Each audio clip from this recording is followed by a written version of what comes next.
Welcome to our show. It is Tuesday, July 14th. We're talking about GLP-1s, and we have a lot of different people. We have doctors, healers, chefs. Their background in health is pretty phenomenal. And I think we're going to be talking about this in a way that you're not really seeing marketed to you. So, Dustin, Dustin, I was just, what's up? Paragon of health here. Let's go. Yes, we know that that's your role. Misha's introduction though made my fat ass really hungry. I know. I literally salivating just watching the highlight reel. It's out of control. And I love the new show title by invite only, Clutch. Yeah, who came up with that? I don't know. I think that was you. Some genius, probably. Yeah, I'm pretty sure that's what it was. I was just on the phone. I feel like it gives us full range to talk about whatever we want. And we don't have to go with the it must be a debate thing. Because I like exploring topics more than I like arguing with people for the sake of arguing. Yeah, well, we ended up all agreeing with each other anyway. So that was kind of a problem with the whole debate thing. I was actually on the phone call. I had a phone call right before this. I was talking to Dr. Dave. I had to get a new retainer with my orthodontist. And they're like, I was watching this show, this Bitcoin show. And they're like, and then I realized it was your channel. So apparently my orthodontist found us through one of our Bitcoin shows. So that's cool. Nice. Let's get him in here. Hey, Misha. Long time no see. Unmute. Sorry about that, guys. Technical difficulties. Yeah, good to be back. Thanks for having me again. The third time I'm with you guys on a podcast, so very excited. This is probably my favorite topic that we're going to be talking about. You mentioned your salivating over my food on that food video. So a lot of these, doctors are prescribing the GLP-1 fast melt, so that helps curb appetites. I wouldn't say take that, but if you need it, we can talk about Ozempic immediately. But we'll get you fed. Don't worry. Yeah, so Misha does a lot of these really cool health events, and he cooks very healthy meals. But not only that, everyone that comes to these dinner tables is just really interesting. They think outside of the box. So check out his website because do you have any good health events coming up or not yet? Yeah, actually we have one coming up, I think, in Miami in the next 2 weeks. In August, we have a few events in New York, maybe one in LA, actually, end of the month.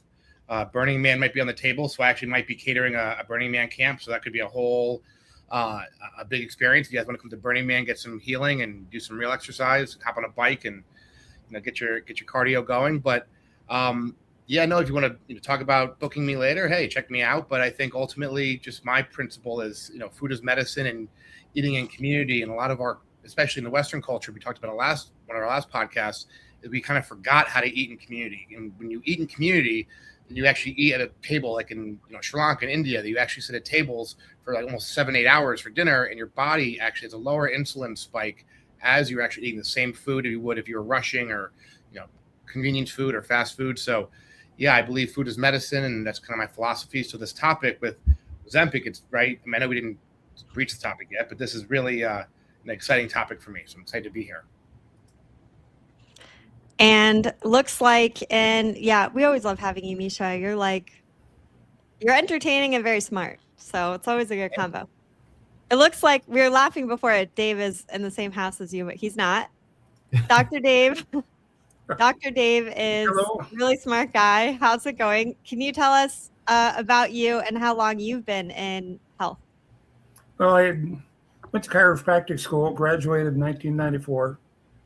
And I was, since like the week one, I was unknowingly doing functional medicine. I did a lot of organ work, visceral work, incorporating the chiropractic practice. And then I got into lab testing, and that changed everything because the lab testing I did matched the chiropractic. And so I could only take people so far, with the chiropractic and the visceral reflex work. So then since 2005, I've dealt solely in lab testing and working with supplements and things like that, and studying the body, writing books about it, because there's things that the doctors will never mention, especially like when it affects GLP-1.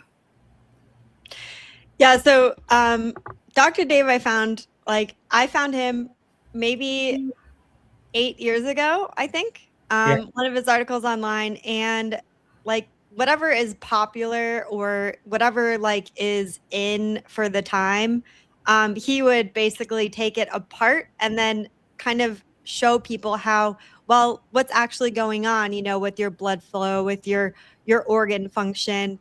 And a lot of these doctors, they're not all bad, but a lot of them are just kind of going with whatever keywords are being found online. So whatever is popular on SEO, doctors will simply jump on that because it's a lot easier than for doctors to be found. So Dr. Dave is kind of like a hidden gem.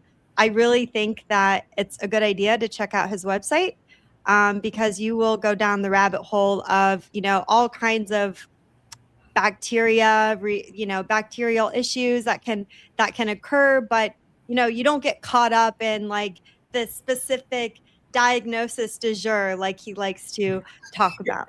So whatever is in for the time, Lyme disease, mold, etc., it's best to kind of throw that out the window and focus on your lab tests. He's been reading my lab tests for many years.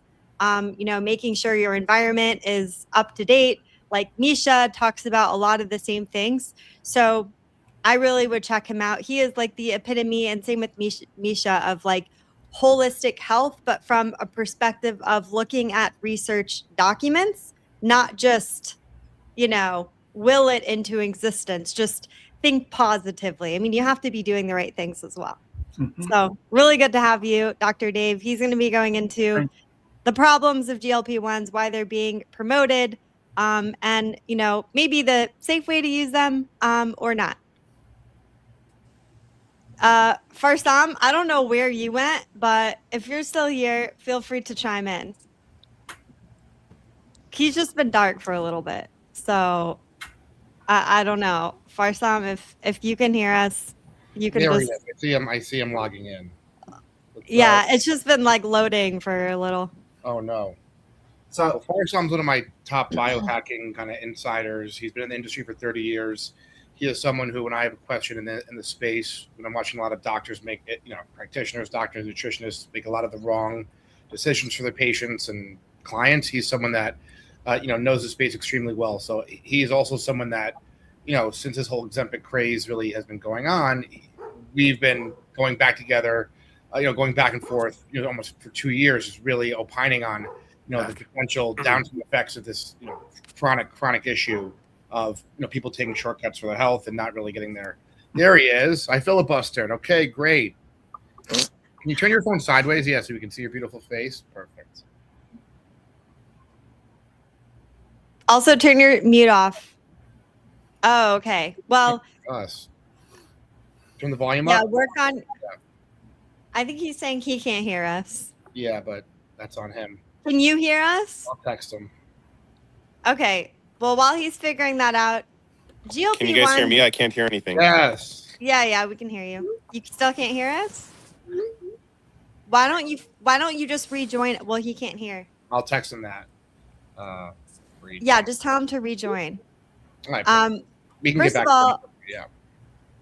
GLP-1s, by the way, and Dave, you can jump in on this. They're not like what's Tana, can we start? What is GLP-1? Like, that's what I'm going into. So people say peptides are really it, right? Oh, peptides. First of all, the main problem about peptides is they're not all weight loss drugs. Like these are, and you guys experts can chime in, that they're not all for weight loss. Like GLP-1s is just a specific type of peptide. It's gained popularity for the obvious reasons. Do one of you guys want to go into the definition of what a GLP-1 is and then why it's gained a lot of popularity? A peptide, well, GLP-1s are naturally produced in the body already, and the drug itself just helps you create more of it. As a side effect, you lose weight. So, for example, when you fast, you increase more GLP-1 in the body. Do I have that right? Misha, Dr. Dave? Misha, now you're muted. Yeah. Yeah, I mean, yes, in theory, absolutely. But people, they're now so concerned about creating their own natural GLP-1s in their nervous system and their physiology. But to me, I think they're missing the point. Right now, it's a marketing game, a marketing play, and really, I can read you the definition of GLP-1s. It's a naturally occurring hormone produced in the gut that regulates blood sugar, slows digestion, signals fullness to the brain. Synthetic versions like the GLP-1, they're medications that mimic the hormone, as you said, but basically it's really just to treat type 2 diabetes and promote weight loss. So, we have DMT reoccurring in our brain. We're not saying tap into our pineal gland and let's trip on DMT every day. So that's, I would say that argument kind of doesn't really carry its weight. So for us, we have to look at what's really going on here in the marketplace and why is this such a big craze? And, I think you have to actually look at this. And I've been thinking about this the past few days is, now that I'm actually seeing the marketing dollars go into, with Roe and all these companies, Hims and Hers of doing GLP-1 microdoses, that it's mostly tapping into even these influencers who are so quote unquote body positive heavy, who I don't know if you're following that movement a few years ago, all those people were dying, right? So now you have these, overweight influencers, social media influencers who are kind of great at marketing, and they're just pushing dollars into these to basically let people understand, you could lose weight, but it's really not about losing weight. It's about curbing your appetite to help with type 2 diabetes and, slow digestion, blood sugar. But if people are not changing their diets, not changing their lifestyle, not adding in exercise and nutrition, and they keep their same, food intake, it can create massive problems. So, you asked me a question, what's GLP-1? That's essentially what it is. But it's not something that everyone should be trying to get in their nervous system naturally, right? Through naturally occurring foods. And, you can create GLP-1, by just fasting or doing resistance training and high interval training. So, for me, it's just a slippery slope right now where, Dustin said it earlier, when, he kind of sees the marketplace in any industry, when someone wants to take shortcuts, you're going to see a traffic cascade of issues and downstream effects that, really are going to have dangerous ramifications for our community. I have two things. So I've long bet that the next great psyop would not be alien invasion, that we were actually going to get zombie apocalypse. I think GLP-1s, that could be the second order of, I see them the Ozempic face where they're all sunken in.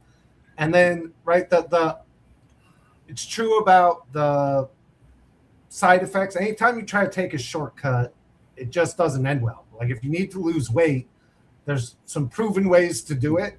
You know, diet and exercise like seem to be the most common one. These shortcuts always seem to have these second order effects.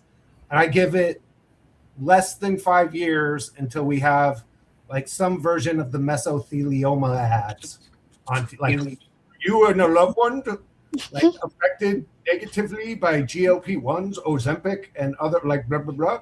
Like I think this is gonna. It looks to me like people are getting sick, not healthy, just from the outside looking. And listen, I'm somebody who could lose 50 or 60 pounds, so right, like, but never in a million years would I try to like take a magic pill that was gonna fix it for me.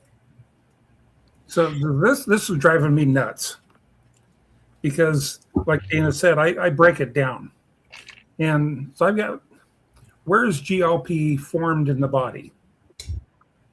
In the pancreas. Okay. How much of the pancreas is endocrine? How much of the pancreas is exocrine, producing digestive enzymes? No idea. I don't know. I have never had a medical doctorate be able to answer me that. Because I was taught, oh, maybe it's 30-30, maybe it's 50-50. It's 99-1. 99% enzyme production, 1% endocrine blood sugar hormones. And so way back when, back in 90 something, right before I graduated, I read a thing in Guyton's textbook of physiology that said the pancreas will auto-digest itself. And so when these enzymes, 99% of it, get trapped in the pancreas, they start auto-activating and they start digesting the insulin cells and causing damage to GLP-1. Oh my God, we got a GLP-1 deficiency. And nobody's talking about auto-digestion of the pancreas while we're loading up on antacids and Prevacid and over-the-counter acid blockers, beta blockers. Well, these enzymes don't get released in the pancreas if there's no stomach acid. And so go ahead. And so the I was ready to chime in, but first time your audio sucks so bad. hi everyone. What? Does it really? What's I happening? hear you guys pretty. Go. I'm happy to leave. Come back in again. Yeah, Sorry get for the better technical internet. difficulties. No, you know what? I've got great internet. It's just where I do all my Zoom. Oh, okay. You can also just do audio. Maybe that's easier. I don't know. How am I now? Is there any improvement? I really apologize. Yeah, it's a little better. What were you going to say? You were going to chime in about what Dave was saying? Yeah, building on what Dave, all of you, Misha, well, I'm a notion of a slippery slope. How far does this slippery slope go? And this is conceivably an integrative medicine oriented and holistic thinking group conversation and podcast. What we know that modern medicine is able to do is once they get something FDA approved, it becomes marketing based science, not science in service of marketing. And so they're going to be able to choose the parts they want to emphasize. This is all very obvious, of course, but when you look at how many parts there are, and to Dr. Dave's point, here's an issue that is not discussed. They actually actively in the scientific literature suppress conversations that need to be had because there's too much attention on the achievements. They're going to celebrate the achievements. Millions of people are overcoming obesity and all the comorbidities associated with obesity, right? That's how they're going to continue to sell this and bring out the next generations. A lot of people see what's happening and what's in the pipeline with retatrutide. Are you guys keeping an eye on that? Because that's a triple agonist, and that's currently finishing the FDA clearance trials. And I know people who've been able to acquire it through peptide communities and get even more efficacious results. They also cherry pick and do not talk about the side effects in their own lives. but retatrutide and other products like that will make Ozempic and Wegovy and the others potentially look like nothing. I mean, they're going to try to convince us that we're going to have a planet full of nobody with obesity, but let's talk about this from a holistic perspective. What is a GLP-1? What does modern science in the West call a glucagon-like peptide? Why does, as Dr. Dave, I think it was emphasizing, why does the buccal fat in people's cheeks, why is it there that there's a specific loss of fat? Why isn't it evenly distributed?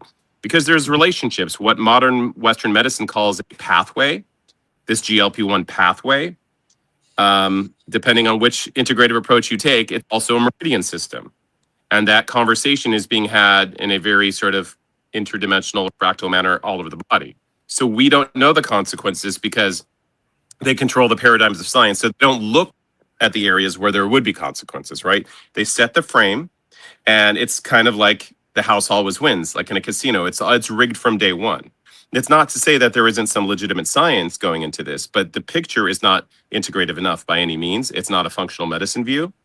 And so the side effects, which have been, Misha and I have been cataloging these for over 3 years, they're all over the place. So then those people get pushed off to the specialist that would address those side effects, and it's rarely traced back. You might have a doctor say, well, you should get off Ozempic, but they're not going to go help them file a lawsuit against Ozempic. There's not going to be a class action lawsuit because they've made sure it's in the all the literature and all the legislation so that they are almost untouchable with this stuff.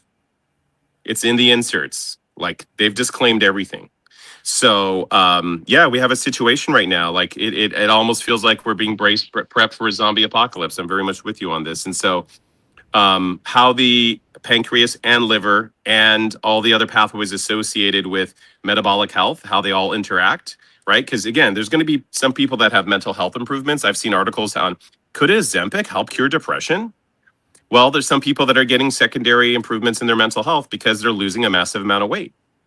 But that doesn't mean there's a direct causation there. And then, of course, there's lots of people that are noticing all kinds of dysthymia, right? Which is like a general flattening of all pleasure in life, no matter what. So the studies look into regular Ozempic users losing their desire for food, but also their desire for sex, also their desire for their partners, also their desire for their work and their passions.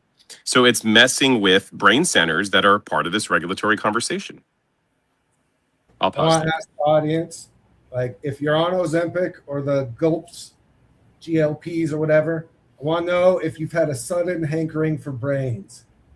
I just throwing it out there. That's funny. That's funny. Go ahead, Dana. Well, I was going to say, okay, yeah. For some, that's, those are just the extreme side effects, right? What about if we just microdose? There's always going to be side effects. I'm just going to take it for a period of time. Well, Dana, that's where I kind of really wanted to have this conversation is why are we microdosing Ozempic, right? People are microdosing because they want to lose 5 pounds or 10 pounds fit in their dress at their girlfriend's wedding, right? This is not health. This is a problem, right? And there are going to be downstream effects. I mean, even my father, who's a functional medicine doctor, today, I gained a little bit of weight. I was on some medication this winter, and I can probably get it off with exercise and diet, but he's a stickler with weight, and he was like, "Yeah, just get on some GLP-1." Said it to me 3 times, and I'm like, "Dude, like you don't get the what's going on here." And I called Farsom afterwards. And I'm like, "This is a problem. Like the top people in the world, the top people in the industry are listening to marketing dollars and listening to the marketing campaigns versus actually understanding the technology of the science." So for me, when you're saying let's microdose, that's like worse than a Trojan horse or a gateway drug. I mean, that's a problem that people literally think, hey, I'm just going to microdose and not, and most of them, when they're microdosing, they're not changing their diet habits, their exercise routine's not improving. So they're actually potentially harming themselves. And the second they get off it, the weight's going to come immediately back. That's one thing about Ozempic is if you get off it and you don't change literally lifestyle, exercise, like it's a starter, it's a booster. It's supposed to boost your health. It's not meant to, if you get off it, you will gain almost nearly all the weight back. And people right now are getting, sick because they're doing the yo-yo diet and everyone probably knows that when you change diets and your weight goes up and down, it's very toxic for your health, your organ system, longevity, your chronic health and obviously your mental health, right? Your brain is your second, or your gut is your second brain, as we all know. No. The gut is not. The gut is not the second brain. The gut. We are born with a fully functioning abdominal brain called the vasomotor nervosa. It was well known back in the 1900s, 1800s, and then 1936.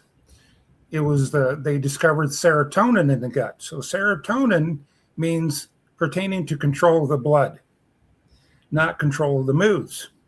And so World War II happened, and then after that, Big Pharma come in and got in the cahoots with the military-industrial complex and started experimenting on with LSD, mescaline, and psilocybin for mind control and extracting information from spies. So it got the abdominal brain is fully functioning when we're born, and I will defend it with one word: diapers. When do people wear diapers? Until they begin walking and talking when they're young, and when they get dementia and brain damage. But if people in comas, they have fully functioning organs. The body, women can deliver full-term babies being in a coma. And this whole vagus nerve crap, the vagus nerve is 80% sensory. It controls jack squat. But so the abdominal brain controls everything. It controls the blood flow in the body through the use of neurotransmitters, serotonin, GABA, PIA, dopamine, so that the whole dopamine hit, the reason why they feel good with the dopamine is because it shunts blood to the brain. And so as long as we're using this antiquated, erroneous anatomy, we're going to come up with wrong answers. Exactly. So we're going to have to explain what's going on through, it's like Columbus, the powers that be setting up the world's flat. And so well, I was just going to say that's an interesting point that you just made, because that goes now to all of the, antipsychotics that people are taking, or SSRIs. Like, oh, it's just a chemical imbalance. I mean, what you just said is basically saying, well, no, you have a blood flow issue. You have some sort of issue with how your body is functioning. Therefore, a serotonin issue in the gut. Is that right? So like the same thing now is going to be happening with GLP-1s. GLP-1s are slowing down your digestive tract. Now you have a higher risk of getting pancreatitis. You're probably you're going to have issues now with your serotonin as well. I mean, that makes sense why people are getting depression. Yeah, 95% of serotonin is formed in the gut. And so the hierarchy, it goes low stomach acid, pancreas insufficiency. Pancreas insufficiency causes high cholesterol. High cholesterol causes fatty liver. Fatty liver causes minimal hepatic encephalopathy, which is where the mood changes come in. And then it progresses to hepatic encephalopathy. And so all of these influencers like Dr. Walls that healed her MS through diet, what she had was myelopathy, where the blood supply is altered at the cord level, which then causes the appearance of MS in the lower extremities. So this is I remember her, Dr. Walls. Misha, you're nodding your head. Do you remember her? She did like the low lectin diet. Is that right? You're basically saying she didn't have MS? Yeah, she changed her diet and healed her MS. Yeah, I remember. What she had was hepatic myelopathy caused by pancreatitis. And until that GLP, the endocrine cells in the pancreas are going to continue to get damaged as long as the pancreas is auto-digesting itself. Exactly. Yeah. And so there's the stomach acid. They're still pushing all the antacids and all of that, and shutting off the sequencing of the digestive chemistry, which is then predisposing them to have these issues. And the parotid glands in the cheeks, when the pancreas is not working properly, the parotid glands are formed from the same cells like embryologically. And so they will start trying to support the pancreas. And that's why you have the sunken in cheeks, because the parotid glands aren't working. So a lot of people say that that's just like fat loss on the face, you know? Oh, because that's the only tool they have. That's a good way to put it. Yeah, exactly. That's the language and the only tool they're working with. Exactly right. What kind of Right, mitochondria? I know. Go ahead first, Sam. Ozempic case, right? I was just saying the expression today is now. Hi, Mom. That's my mom. Hi, Mom. Hi, Allison. Or Sam, you're cutting out a little bit. Can you start over a little bit on that topic? Yeah, sorry. I was saying is that we have an expression now, Ozempic phase. So I think Dr. Dave was referencing this, where the product lens are, it's the buccal fat, BCCAL. That's the caved in part, and that's what a lot of Your audio is pretty choppy. Your audio is pretty choppy. I don't know if you can change it or anything. Okay, I will leave and come back in. So sorry, guys. This is where I normally do all my calls. I was waiting for it to get. I was hoping it was gonna get better. Okay, so It I'm just got gonna better play last time, devil's but- advocate. I'm playing devil's advocate here, right? Because I haven't done the GLP-1s, but I'm gonna be here telling you guys what everybody is saying, because you're gonna be getting all the same questions, like the microdosing question, the question around like, yeah, there's always gonna be side effects for something. So as long as I do it in a way that's gonna help me change my habits, why can't I do that? What would you say? Misha, you're muted. It's not about. I mean, it's not changing your habits, right? You have to have, like, when you get it on Ozempic or any of these GLP-1s, the doctor should say, change your diet and exercise. And if you're just doing the GLP-1s, you're shooting your stomach with little pens, or you're taking the fast melts, are you really going to be changing your whole lifestyle as well? I don't buy it. Most of the people who are suffering and severely overweight, there's a motivation issue also, where they don't actually want to do the hard work. So if you're doing it as if you have type 2 diabetes and you're morbidly obese and you're like 400 pounds, sure, take Ozempic, take Wegovy, sure. But otherwise, it's a slippery slope. And if you're saying, why not just do it to look at the beach? Well, you're taking shortcuts. I mean, go do lipo. I mean, I'd honestly say go do lipo before take Ozempic. Big picture. And I'm not saying do lipo to anybody, right? So I think we have to really understand. You're speaking also from a marketing angle. You're saying why, we're gonna get these questions. People are talking about microdosing. The reason why even microdosing is a conversation right now is because the GLP-1s and Ozempic were way too expensive for people to buy who couldn't afford it. So now the microdoses are affordable, and that's the main marketing stance with Roe right now. Roman Health is, it's affordable microdoses. Don't want to spend $10,000 on a package, boom, $10 a month, whatever. So for me, it's marketing, storytelling, and these brands are putting their marketing dollars their dollars in marketing. It's kind of like big pharma. You're watching like Pfizer and all these companies. They're not really allowed to make commercials anymore, but now we're getting Ozempic commercials on every single YouTube video I watch. I have Netflix and I don't pay for the full package. I get Ozempic commercials on my Netflix package. So you have to kind of understand, like, why are we seeing this everywhere? Is it because it's a miracle drug? No, it's because people are going to be printing money off sick, uninformed, overweight, and honestly mentally ill people. So we have to really understand, why are we even seeing 15 ads a day on our Instagram or our Facebook or on our YouTube? It's because they're engineering us to believe this is a great thing for our health. And the truth is, there's not enough science, one, and two, when people say it's FDA approved, that should be a red flag. The FDA is like one of the sketchiest organizations. So I actually when people say my things FDA approves, and I'm like, okay, great. Who did you pay? Right? It's all under the. I mean, I'm probably getting shot for saying that, but that's a reality, and you have to understand the FDA right now is not the, it's not the WHO. WHO is also not great, but there's no real bodies of authority that we can actually look up to and trust. So we have to be investigators. We have to, like Dr. Dave, you have to learn this stuff.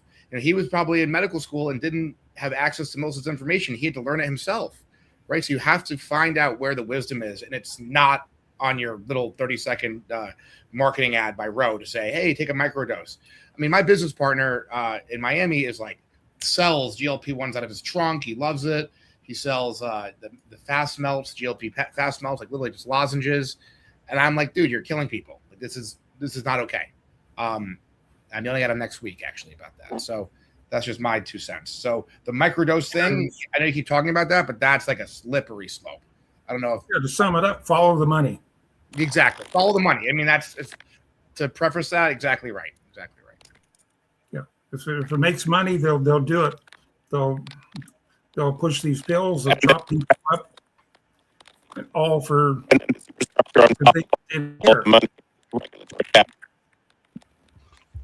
We still can't hear you first off.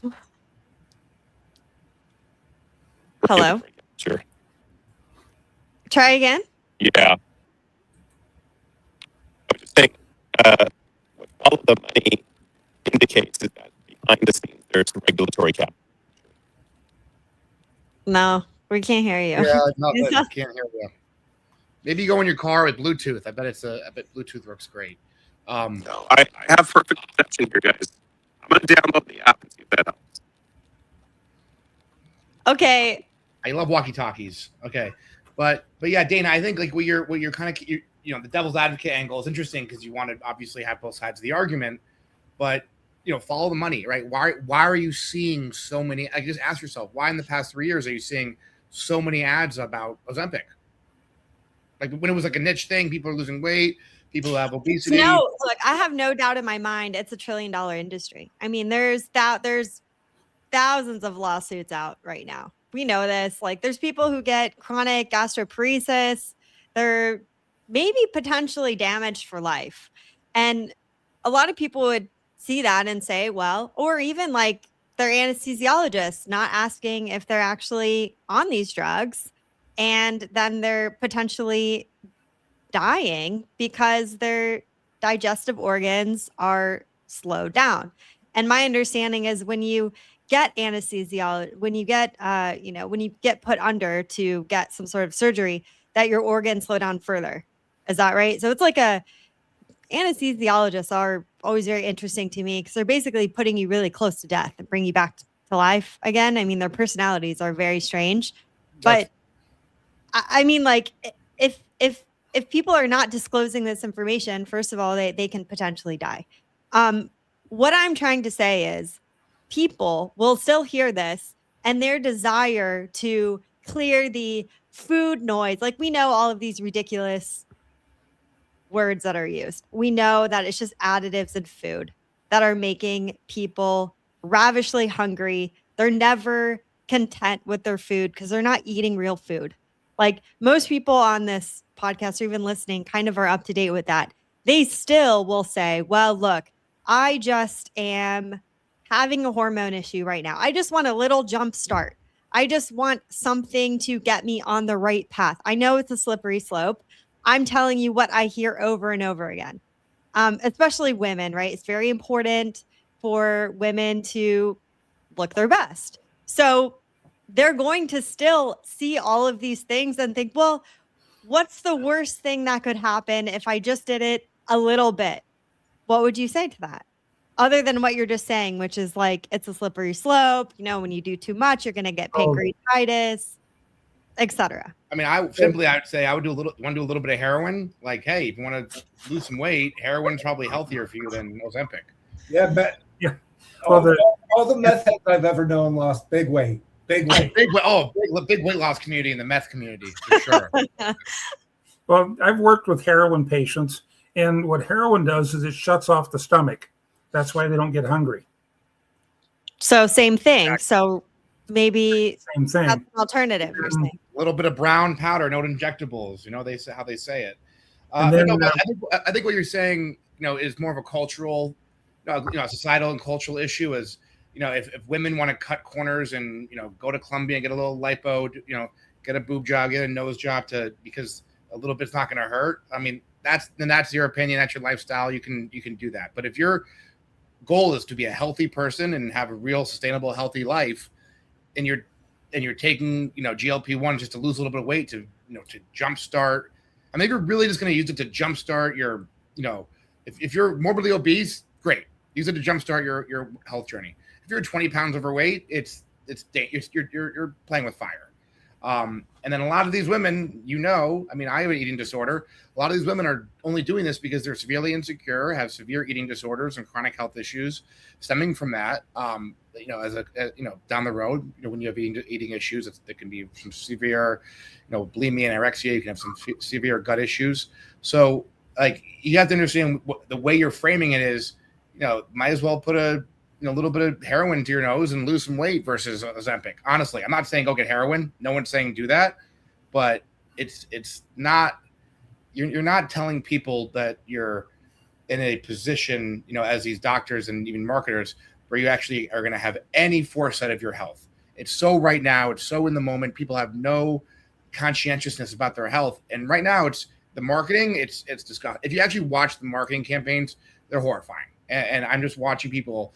You're right. They're targeting women's insecurities. And I think that's completely wrong. And if there are lawsuits out there, that could honestly be an angle, honestly, of targeting really, I wouldn't say unstable, but people who are on their health journeys and they can't lose that 20, 30 pounds, they would do anything, as you're saying. But if the thing's dangerous, who's going to be held accountable and who's going to let them know? Who's going to whistle blow? So that's yeah. Well, I look at it, everybody blames food. Oh, it's your diet. It's no, it's not. Yeah, it is, but it's not what you eat. It's what you digest, chemically break down and absorb. And if the stomach, pancreas, gallbladder aren't functioning, it doesn't matter what you eat because you're not going to chemically break it down. Like we now know because of the PCR DNA testing, the gallstones are actually bacteria biofilm. Tonsil stones, bacteria biofilm. Kidney stones, bacteria biofilm. Pancreas stones, whoever talks about pancreas stones, are bacteria biofilms.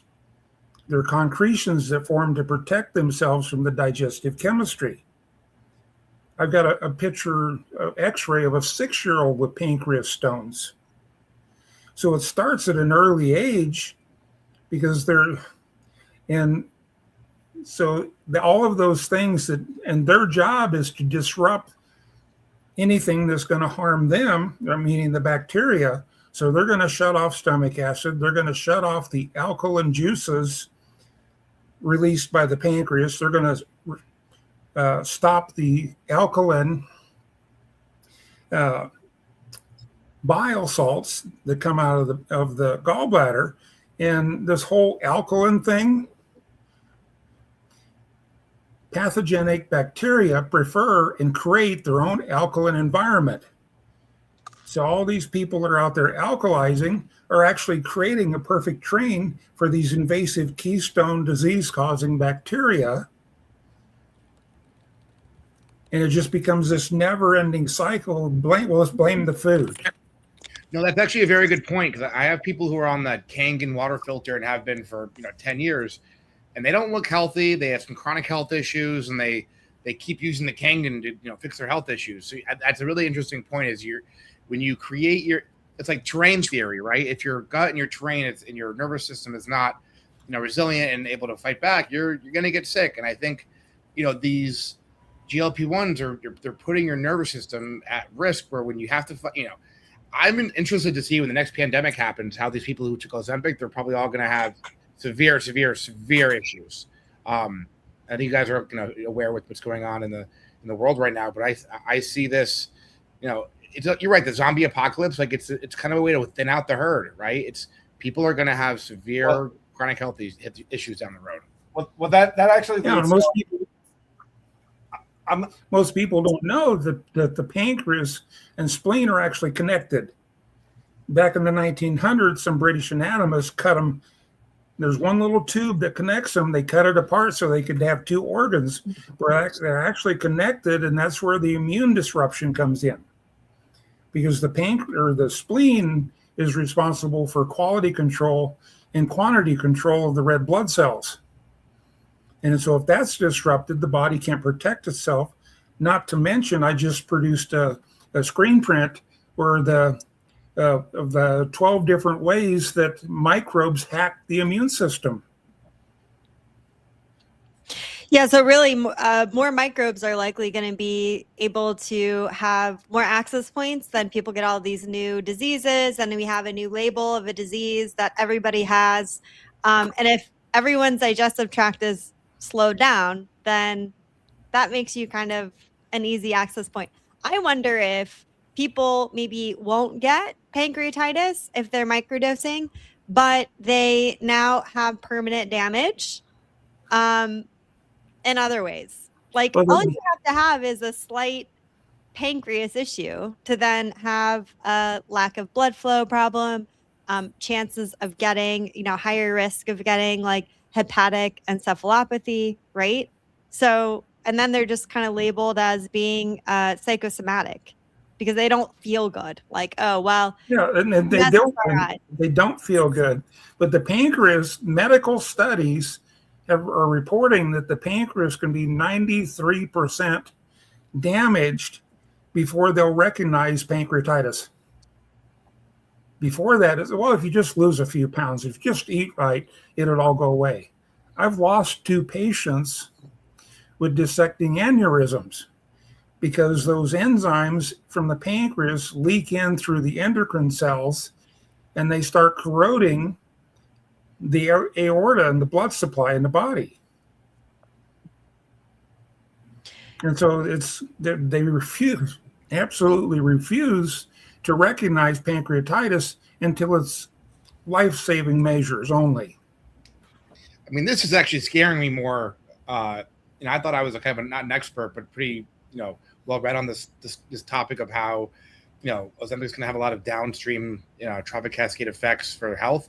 But the way you're explaining it and the way, I didn't know all these mechanisms in the body, but it just makes a lot of sense that our pancreas is going to be in danger. And if we can't really protect our nervous system and protect our, biology and physiology, this is like lifestyle and nutrition and health. It should be a priority for most people, not taking a shot and fitting into a dress and going to a wedding.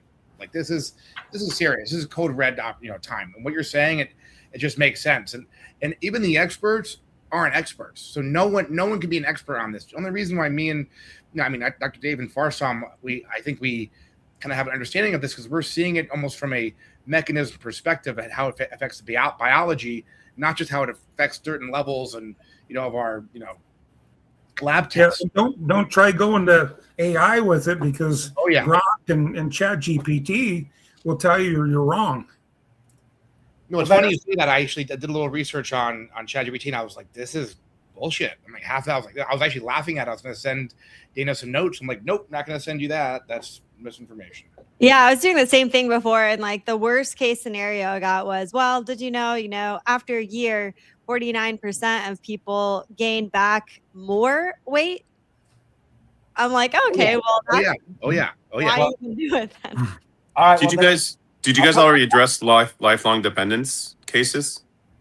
No. Well, yeah, I mean, basically lifelong dependence, meaning like you have to be on it because you're likely to just gain the weight back, right? Right. I'm sure this is something Dr. Dave could elaborate on. I'm glad you guys can finally hear me. I'm sorry about all the technical difficulties. So, I mean, that is literally the ultimate cash cow for big pharma when you have regulatory capture. So you're not getting the kind of pushback and scrutiny a drug of this scale and caliber would normally require. And you have patients that are going to be forever patients, right? So the best drug is a drug that keeps you dependent on it and doesn't kill you that fast, but it makes sure that you've got another 3 or 4 or 5 decades of reliance on it. I mean, that's what makes it a super blockbuster kind of a conversation. And this earlier reference to retatrutide, once that gets greenlit, that's what I'm hearing from industry experts. It's going to make this whole space look like nothing what we're currently dealing with. This was like the warm up act for what's coming with that triple agonist. So, I mean, the conversation also needs to focus on what is GLP-1, not as a definition, but I know Misha's been in the carnivore keto space. I know a lot of people are these days. Why are people getting such great results from that? Well, just so turns out that more of a ketogenic diet tends to produce a kind of GLP-1 satiety effect, right? That's what happens when you have a non-inflammatory meal and you have a meal that's got its macros properly balanced with a little bit more emphasis on fat and protein, and non-ultra processed food diet, right? So you actually get that natural endogenous release of GLP, and it goes through some of the, digestive sequencing that Dr. Dave mentioned, and your body rides a sort of wave and metabolizes it, and you get to the next hunger cycle. That's how it's supposed to be. But, and I'm sure Dr. Dave has the numbers. When you get a GLP-1 injection, I mean, is it what, like once a week or once a month? I know it's the frequency varies per person. I don't deal with GLP-1. I deal with repairing and restoring the body. But to your point, the doctor friend of mine said, Dave, what the heck are you doing? You need to be effectively ineffective in your treatment plans to keep them permanent patients. Wow. Right. That's horrendous. That's beyond unethical. Well, my point was simply that the injection of Ozempic-like products is something like stimulating that a GLP-1 pathway 1,000x, right, compared to a proper meal. And so that's why people are having this hedonic drop in pleasure across many other categories of life. And then what happens is they're going to start making antibodies to GLP-1. And the immune system is going to start seeing this as a foreign invader, because it's kind of looks like our GLP-1, because they have to, like in front of all like the amino acids, they have the L-glutamine, L-theanine. Well, these molecules have a L stands for levorotatory, or what is that? That's a left-hand twist in order to be utilized by the body. But when they're making these drugs and these chemicals, they can't guarantee that they're all going to be of the L format. They're going to be the dextrorotatory, which is the opposite twist. They can't be used. Now, they'll fit in the receptor sites, but they'll cause something bad to happen. Or it'll activate an immune response to the cell that's using the GLP-1. And then they're going to have all kinds of cytokine storms and things like that. But then, Dr. Dave, you can just get all the immunologists involved and create some monoclonal antibody. Business. Follow the money. That's even more money that can be made. Yeah, and there the two shall meet. If I put my conspiracy hat on, so like put the tinfoil on, in some ways it seems like the perfect like drug or cocktail to create drones for your big tech surveillance state. Like it reduces your desire for things, which like encourages you not to go do awesome stuff. Like, right. Like the driving passion at like getting rid of desire. Like to me, that's very helpful in like wanting to keep people inside. The weight loss is actually a benefit, right? Which is if you get people to kind of lose weight and you're taking away their desire, you're making them cheaper to maintain in your operation. The AI stuff actually really bothers me. Like the fact that they're modifying it and the popularity of it also seems unnatural to me. So, right, like there's something to be said for when people are inherently lazy. Something that exists becomes crazy amounts of popular. And until today, I've not had one person who was able to tell me what a peptide was or what this is actually doing to you at all when you take it. Just like, oh, bro, you take it like, you don't eat as much, like you lose weight and the fat goes away. Like when that kind of stuff pops up artificially, it really does put my conspiracy mind to work at like what more broadly is at play, and why are they so invested? Why does this make us better sheep or better drones within the system? And the timing of the release of this after the big lockdown that took place. Yeah, 100%. You know, how does GLP-1s affect fertility? Because chat tells me that there's this thing called GLP-1 babies where women were just getting pregnant now because they lost weight. My intuition is actually it's hurting fertility. Really quickly, there was a little moment where people were getting pregnant once they started losing weight, getting healthier. That's a byproduct of getting your, nervous system and overall kind of, biology just less toxic, right? So, like compared to being a morbidly obese American who's on the standard American diet, who has many toxins, there's over 3,000 toxins people, get our endocrine system as, is attacked by every day, right? So, if Ozempic can kind of calm down some of those pathways, it makes sense that people who are morbidly obese, who can't get pregnant because they're chronically unhealthy, get pregnant. So I wouldn't say like it's causation, not correlation. It's not, oh, Ozempic's getting me pregnant. But if you're chronically unhealthy, I can see it, leveling out the a little bit to get your. Well, there's a direct link between pancreas insufficiency, which causes insulin resistance. Insulin resistance causes increased test androgens in women and increased estrogens in men. And so there's 10 different types of estrogens that all their main purpose is to prepare for the possibility of pregnancy. And so insulin resistance causes increased conversion of into the androgens, and the androgens cause polycystic ovary syndrome. So it's going to affect, so one, they're going to be ovulating more and multiple follicles at the same time, but also that's going to cause massive amounts of inflammation. And so these hormones also, I got too many thoughts. The estradiol, which is the popular, because they're probably also going to their hormone doctor and being on estradiol.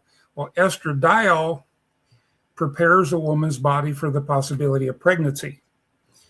And it also, because during pregnancy, the woman needs fat storage, so it's going to start depositing fat around the hips, thighs, and waist. And so it's this catch-22, the vicious cycle they're in, plus the androgens causing hair loss and things like that, which they blame on the thyroid, which just so happens to be they're using metformin now, a diabetes drug for low thyroid. Oh, yeah. And so because they're compartmentalized the body according to their turf, nobody talks to nobody in the medical community, and you're actually banned or shunned or canceled from doing so. So are you saying that men who take GLP-1s long-term are becoming gay? They're going to be feminized. Yeah, Farsam has a good theory on that, right, Farsam? So I read Suzanne Summers' book back when I was in my early years, back in the 90s, and said, well, progesterone's good for men too. So I used it for like 6 years. And so I've got enough estrogen to support 3 women.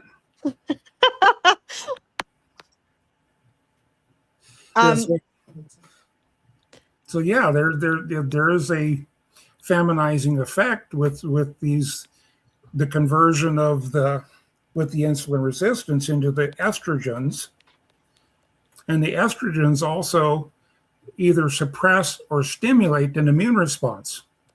So estradiol stimulates IgAs, IgGs, and IgM antibody production. Well, then they go to their immunologist and go, oh, you've got positive antibodies. And they don't talk about the estradiol they've been taking.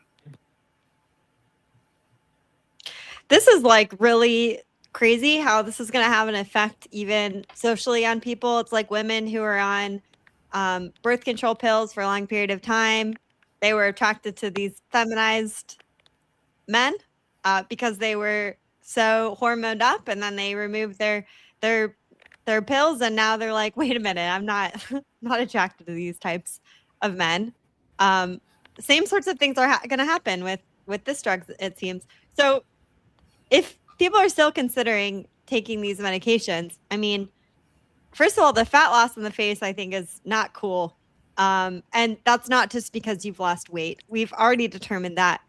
But what happens to your mitochondria, which is really important for your health? I mean, we can talk about the mitochondria and why it's important, but I think most people understand that There's another pet powerhouse of the cell. What? Go ahead, Dr. Dave. There's another pet peeve of mine. All these mitochondria experts, what do the mitochondria need? Oxygen and glucose. Oxygen and glucose.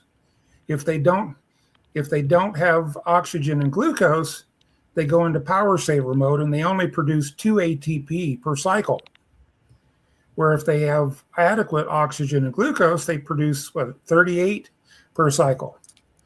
Well, the thing with insulin resistance, which is caused by pancreas insufficiency, causes red blood cells to get sticky and glom together. They'll stack up in rouleau formations like a stack of coins, or they'll just clump up. And when they do, they shed their oxygen.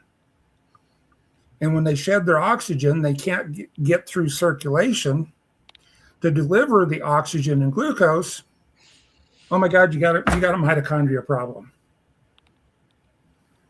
No, you got a circulation problem caused by pancreas dysfunction, which nobody wants to talk about because 99% of the money goes into GLP-1 and insulin,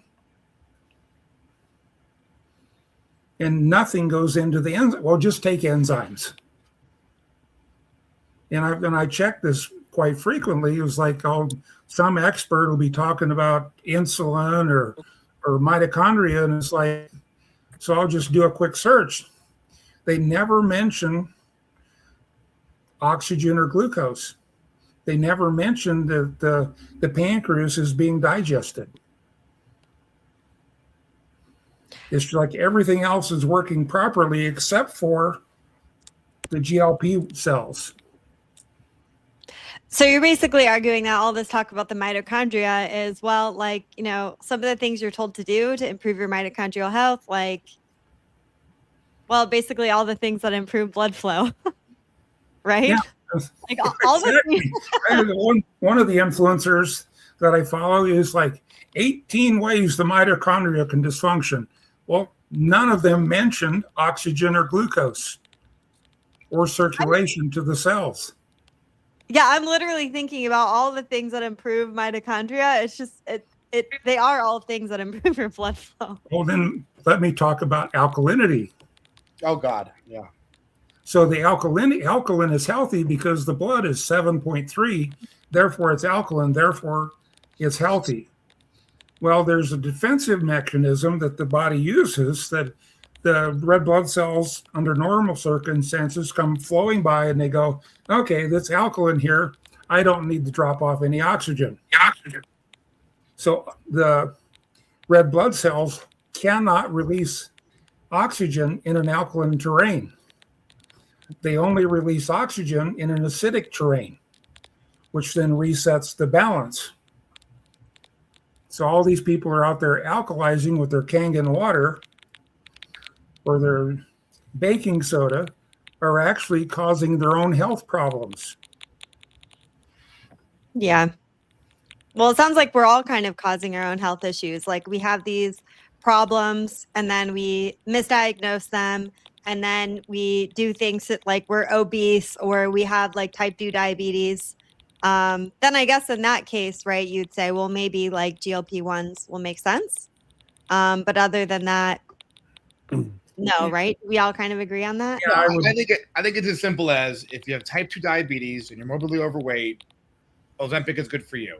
If you want to just lose a bunch of weight and not be worried about the downstream side effects, then do Wegovy. But everything that's like on the market right now, I would be very wary. I would not. It's not a quick fix. Getting a 6-pack, summer program. But again, if you have type 2 diabetes and you're 400 pounds, yes, it's an option. This is not meant for everyone, right? And everyone now, like it's not like taking vitamin D, right? It's not like a non, there's going to be consequences for people actually putting money into marketing and giving it to people who maybe don't need it. And like for someone like you, Dana, like you should never be on it. Like you're not someone who's overweight. You don't need to even be thinking about that. Me and Farson was this friend, Way actually, who was maybe 15 pounds overweight, got on it, and honestly, her mood got crazy. She got very, had a lot of rage issues. She lost a little bit of weight, but not enough, to make a difference. And then when she got off it, the weight came back immediately. So I would just, again, it's an intervention medicine. It's not a lifestyle, medicine we should be using. So it has its place in the marketplace, but right now people are so excited about, kind of like the psychedelic space or even the cannabis space when it boomed. People are just seeing dollar signs and they're putting money into marketing. And that's why, Dustin, you're like, well, why is it so popular? It's because people are putting an emphasis on making this a household product name. And within 2 years ago, not everyone knew about it. Now every single person knows what a GLP-1 is or Ozempic is. And you're under a rock if you don't. And that's the marketing engine. And that's the almost like the big pharma playbook. And the truth is, Dana, we're not all sick. When we look at functional medicine, we go find a doctor like Dr. Dave. We do get lab tests.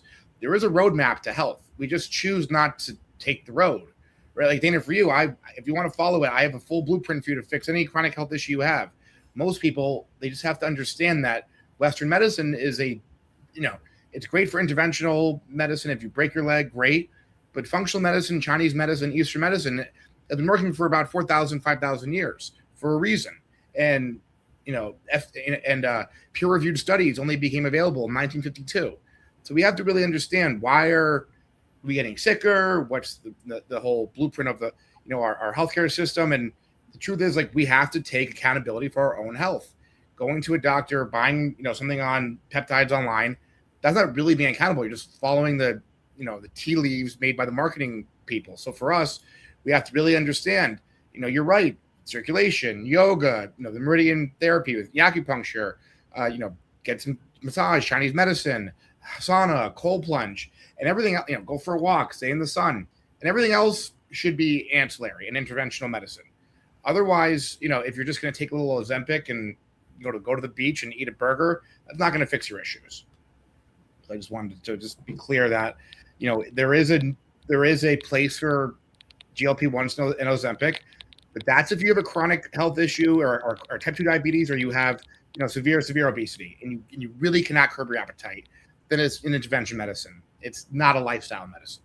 Well, type 2 diabetes is reversible if you do the right things. Yeah, exactly. But the way they treat it, they start them out with the thyroid medication, which will actually then drive them smack into diabetes.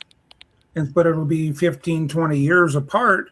And so then they're taking the thyroid meds plus the diabetes meds. And then they're taking the blood pressure meds, because the pancreatitis causes portal hypertension. And I hate that word hypertension, because what it does is it causes the blood vessels in the abdomen to balloon up, and so they have more volume. And so then with that volume, the blood vessels will actually grow new blood vessels and bypass the liver. Another thing I never hear the influencers talk about. And so when the blood supply draining the intestines with all those food particles bypasses the liver, goes into systemic circulation, they have a reaction to food after every time they eat. Oh my God, it's the food. No, it's the blood bypassing the liver. and going into systemic circulation where it's not supposed to be there. That fires up an immune response. And so now they're limiting their diet because of the so-called food allergies. No, that's a really good point, actually. I people don't think about it like that. So a lot of people can eat the same foods. Misha, Yeah, Farsan. I'm not disagreeing with anyone. I just wanted to weave together the story of reversing my mom's type 2 diabetes to complement what Dr. Dave just shared and build off of what you were sharing, Misha. I mean, I do use the phrase, all the king's horses and all the king's men could never put Humpty Dumpty back together again.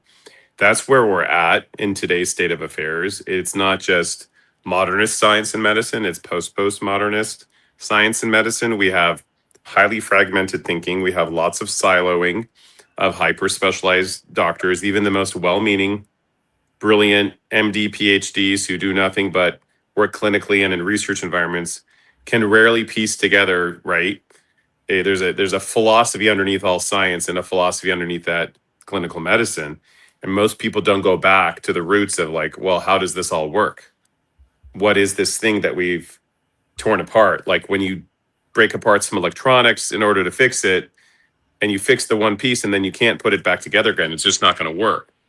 So this kind of magic bullet thinking that Misha was referring to is everywhere. Is people are, when I talk to people, both, professional and non-professional, there's just this kind of apathy that has set in because most people hear a TV commercial advertising a drug, where we're really one of the only developed countries in the world that has TV-based pharmaceutical advertising that is now spread to TV-based pharmaceutical for pet advertising. That's just started up now. They've done both mind capture and regulatory capture of both veterinary and conventional human medicine. We can talk about private equity and the role it plays in that, because that is what you ask anybody who's been in medicine for more than 3 or 4 decades. They can attest to the fact that corporate medicine has now been the number one driving force behind hijacking it all, driven by the regulatory capture, which I think you all know what we mean by that. They drive the legislation that allows them to have the operating systems to proceed, right? So they have all the lobbying dollars to keep the legislation in place and advance it as needed. I'm going to share one other really specific example that never gets talked about. But, we all know the history of big tobacco lobbying for decades to prevent FDA and American Medical Association recognition of one simple true fact, that tobacco-based nicotine is a carcinogen. And that was fought in the courts, and it was battles, and it took billions, and eventually there was that recognition. We're in a world now that's 1,000 times more captured than it was back then. And there's another big here. There's a big ultra I want to talk about. I talk about ultra processed foods and that capture. That's a $1 trillion industry globally, big ultra. But big alcohol lobbies every year to prevent any doctor or scientist to say the following simple sentence: alcohol is a carcinogen. Period. End of the sentence. Nothing more needs to be discussed. If that got out, the amount of class action lawsuits, I don't think Dr. Dave would disagree, but that's a suppressed scientific truth. So that's what we mean by regulatory capture. They can't even, I guarantee you, if a doctor started talking about that widely and openly and got other doctors with them, they would find a way to shut them down. And certainly if they scaled to an organization that was advocating for that. So this is the world we live in, where most people have become very apathetic.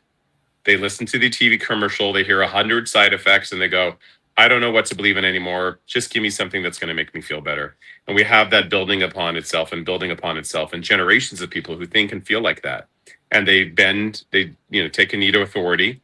Whether that authority, unfortunately, Dr. Dave, is an influencer, or that authority is just their conventional doctor.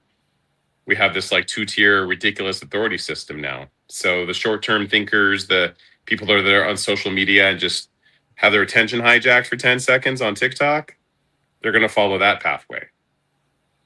And so that's one body of a mess that's being made, in conventional medicine's making another body of a mess. We like to talk about the collective mess that's made as the medical refugee community. So to be a medical refugee, you have to have invested your trust in conventional medicine and have come out the other end worse off, usually financially worse off as well. and then need more solutions and have more, disillusionment and confusion. And so this is the world we're in today, guys. Holistic and functional medicine has to have a renaissance and come together. There's the potential for AI to do that, independent AI that is not like Wikipedia, completely under the influence of the powers that be. If you guys ever want to laugh, just go into Wikipedia and read the definition of alternative medicine. It's not even close to something you would call a fair or neutral definition. Right out the gates, it's defined as untrustworthy, unproven, snake oil, charlatanry, con artistry. They don't even allow for this dictionary, basically, definition that alternative medicine could be a space in which some legitimate practices exist, right? And that's maintained. There are organizations that Big Pharma pays to maintain those page edits. Wikipedia is supposed to be a place where if you have new information, you can go update an entry with a new edit. Go ahead. I dare you to try to change the alternative medicine edit and watch how fast it disappears. Under 3 minutes, it will be corrected, and you might be banned from Wikipedia for attempting to do it. So there's this whole back end in all these worlds of lobbying organizations that control mind share and influence across every sector of society and all of media. So yeah, to be on this podcast, I really appreciate the opportunity to be able to talk about these things. They are talked about, but they're not talked about like this. I'm really excited that you guys came on today. And if anyone is very serious about your health, I really recommend that you reach out to all of these guys, and I'll put all of their links under the YouTube video in case you forget. If you ever want Misha to make you some really awesome lamb, and he can do, custom events for you, like, he is the guy. If you want to jumpstart, no need to start with GLP-1s. Just get some really good food and have a good time with some fun people. Dr. Dave, like, anytime I talk to him, he's reading these really old school books of, like, I don't know, these doctors from like the 80s. I don't even know where he finds these research papers. But if you need someone to go through your lab tests, he's the guy. Any of these lab tests, ranges are wrong, because thousands of people who have bad health are included in those ranges of your optimal D level or of your optimal whatever it is. Sometimes your iron can be very high. Well, guess what? That means, or low, that can mean what, Dr. Dave? That you have a bacterial infection. Bacteria can affect your iron. I don't know. Like, it's all very complicated. He's the guy you want to talk to, so you're not running around in circles. Misha is amazing. He is so smart, and he's going to help you from a high level of just staying focused, getting you in the right mindset of just prioritizing your health. For some, we just met, but like, I can already understand why you and Misha are good friends. So follow all of those guys if you're serious about your health. I would really, really consider just jumping on the bandwagon of taking any drug.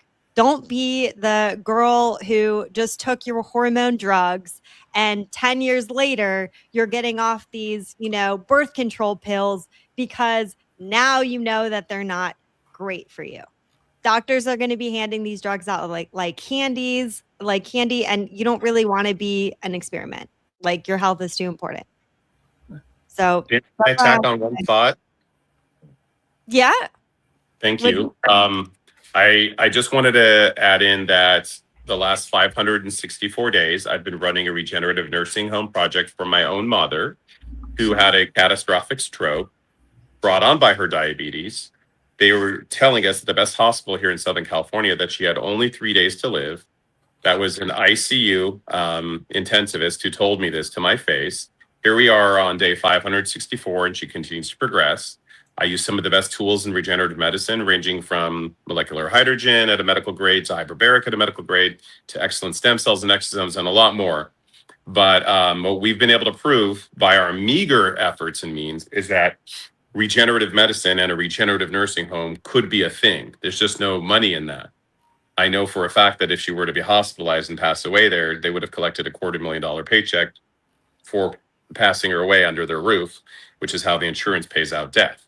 So there's a perverse incentive to not extend life at a certain point in life.